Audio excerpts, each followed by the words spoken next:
দাও।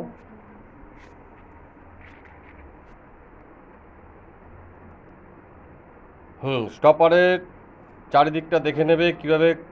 হ্যাঁ, সেই হিসাবে। হ্যাঁ, এটা খেয়াল রাখবে, খেয়াল করে সেইভাবে পাতাগুলো ঢোকাবে,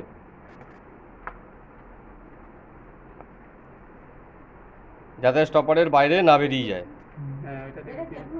ওটাকে খেয়াল রাখবে। বসাও।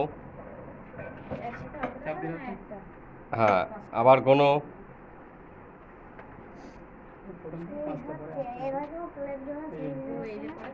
প্রথম প্রথম 5টা করে করো, তারপরে 8টা 10টা এরকমভাবে কদিন পরেই বাড়িয়ে দেবে।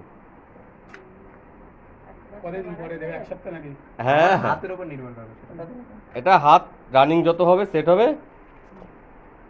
তাহলে কোনো অসুবিধা হচ্ছে না তো কাজ করতে? সব ঠিক আছে একদম।